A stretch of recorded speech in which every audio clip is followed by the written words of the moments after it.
In the previous zombie video, I revised the base zombie to make it more interesting than just walk forward and slam. The biggest change was giving it a clearer combat loop. The zombie hits with slam, grapples the target, and then follows up with bite.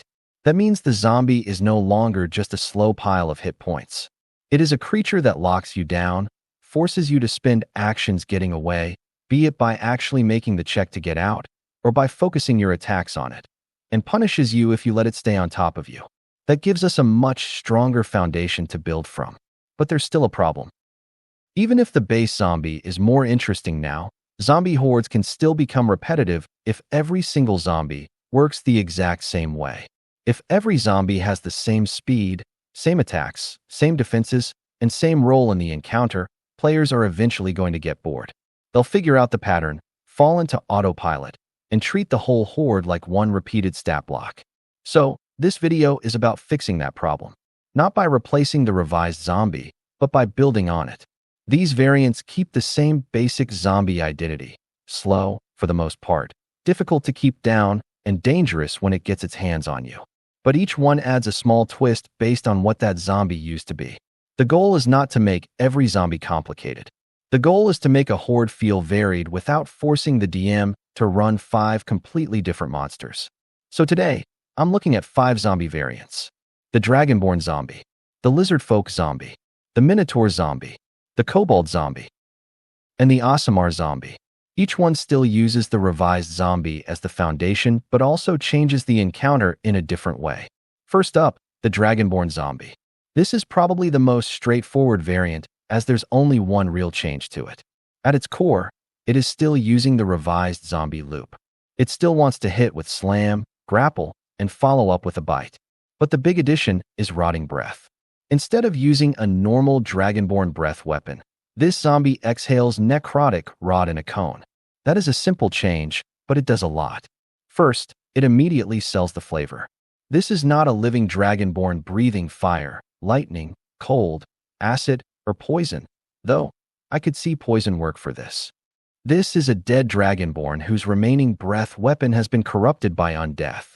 Second, it gives the zombie something the base version does not really have: area pressure. The normal revised zombie is dangerous once it reaches one target.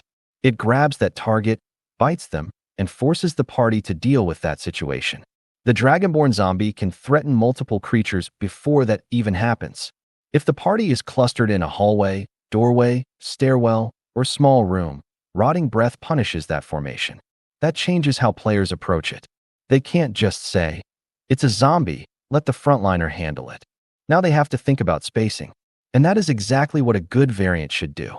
It does not need to completely rewrite the monster. It just needs to make the players care about something new. It keeps the party on their toes. Next is the Lizardfolk zombie.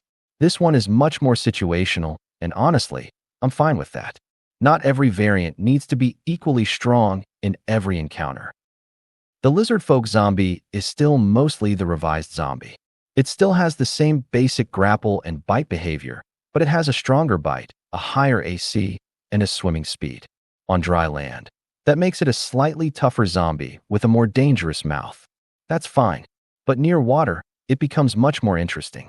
This is the zombie I would use in swamps, flooded basements, sewers, docks, coastal ruins, river crossings, or partially submerged crypts. A normal zombie slowly stumbling toward you is one thing. A dead lizardfolk slipping through dark water and surfacing beside you is a very different image. And because the revised zombie is already built around grappling, water makes that much more stressful. Perhaps the DM says you have half the normal breathing time because you were caught off guard by the lizardfolk zombie, and now you have to race against the clock to get out of there while the zombie drags you deeper and deeper. If a character is slowed by difficult terrain, struggling with visibility, standing waist-deep in water, or worried about being dragged under, then that normal zombie grapple suddenly feels much worse. That is the real value of the Lizardfolk zombie. It is not supposed to be the best zombie in every encounter. It is supposed to make water encounters more threatening. Sometimes a monster being situational isn't necessarily a downside, but the entire point. Next is the Minotaur zombie. This one is probably one of the easiest variants to understand because the fantasy is so obvious. It is a dead minotaur. It charges and it hits hard. And if it gets close enough, it still grabs and bites like the rest of the revised zombies. The Minotaur zombie is large, stronger than the baseline zombie, and far more physically threatening. Its slam hits harder, its bite hits harder, and its horns give it a completely different opening threat. As a side note, I based the damage it has on its slam and bite off of the Ogre zombie in Monster Manual 2025, which I also remade into my revised zombie block. That horn charge is what defines it. Most zombies are scary because they are inevitable. They are slow, but they keep coming. The Minotaur zombie is scary because distance itself becomes dangerous. If you are standing at the end of a hallway, across a chamber, or in an open courtyard, this thing can build momentum, slam into you, deal extra damage, and knock you prone. And once a target is prone, the rest of the undead can take advantage of that. That is where this variant works best. It is not just a bigger zombie. It is a formation breaker. It can knock someone down, disrupt the front line, and create an opening for the rest of the horde. And because it is still a zombie, the threat does not end after the charge. If it survives, it can still fall back into the normal zombie loop: slam, grapple, bite.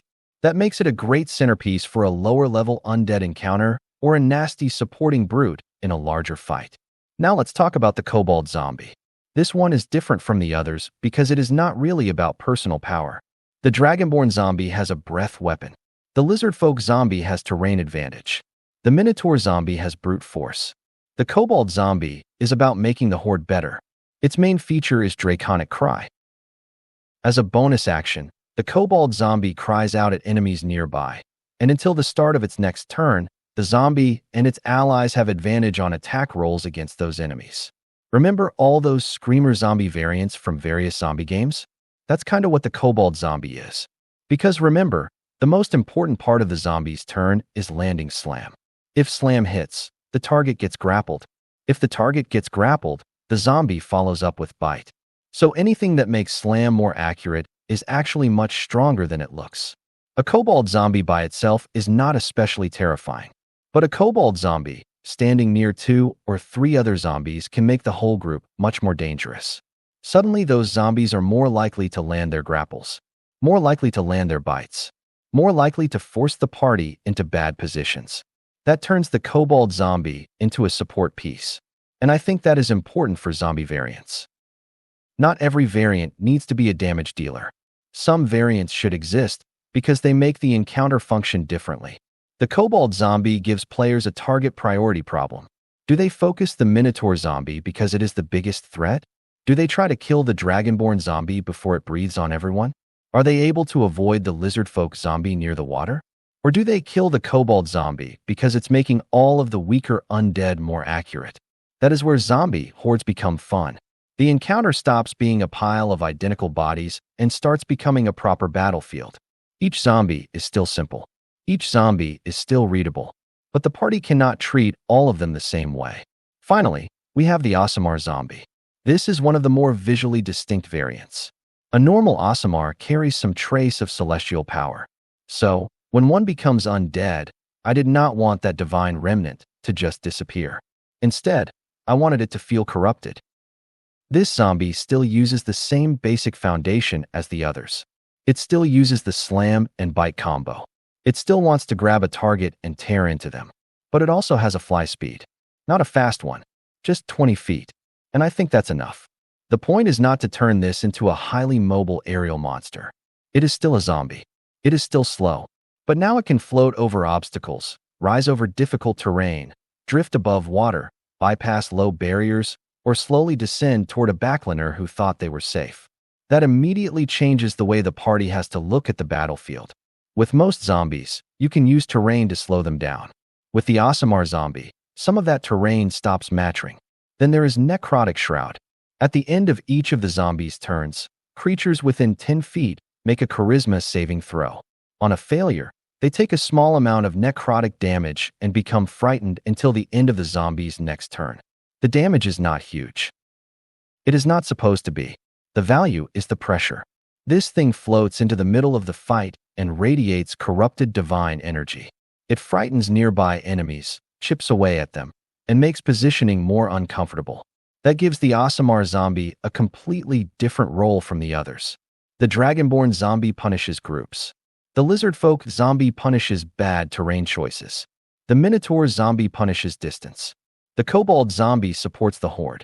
The Aasimar zombie disrupts space around itself. It is a floating aura threat. And because it still uses the revised zombie's grapple and bite routine, that aura becomes even more annoying. A character that is frightened may struggle to move the way they want. A character that gets grabbed may not be able to leave the aura at all. That is where the variant starts to shine. It is not the strongest zombie by raw numbers, but it adds a type of pressure that the others do not. And that is exactly why I like it. There's even another threat that this zombie presents that I did not think of prior to writing the script of this video, even though it was right in front of me. Or well, above me. The Lizardfolk zombie can drag you into the water, causing you to suffocate if you can't get out in time, and if you don't have a swim speed, it might take a while to get out. Now, the Aasimar zombie does the opposite. It could bring you up into the air.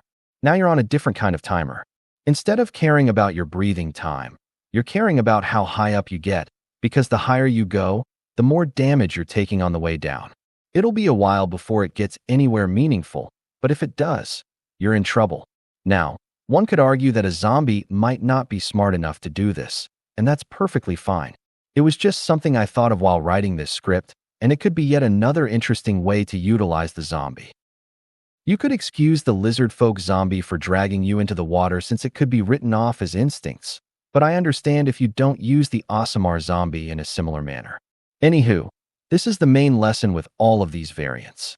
A good zombie variant does not need 5 new abilities. It needs one clear reason to exist. The Dragonborn zombie punishes clustering. The Lizardfolk zombie makes water dangerous. The Minotaur zombie creates charge pressure. The Kobold zombie makes the horde more accurate. The Aasimar zombie brings flight and a corrupted aura. Each one still feels like a zombie. They still shamble, grab, bite, and refuse to die. But now, they don't all ask the same question. The Dragonborn asks, "Are you standing too close together?" The Lizardfolk asks, "Are you sure you want to fight near water?" The Minotaur asks, "Is this hallway really safe?"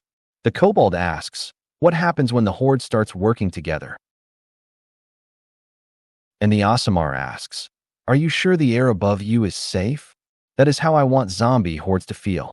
Not overly complicated, not necessarily overloaded with mechanics, just varied enough that players have to pay attention. Because once players think they understand zombies, that is exactly when the horde should give them something slightly different. Keep the party attentive. The stat blocks for the variants discussed in this video are in the description below along with other variants I didn't discuss, such as Bugbear, Goblin, and more. If you liked the video, please consider leaving a like and subscribing to see future videos. Thank you and have a wonderful day.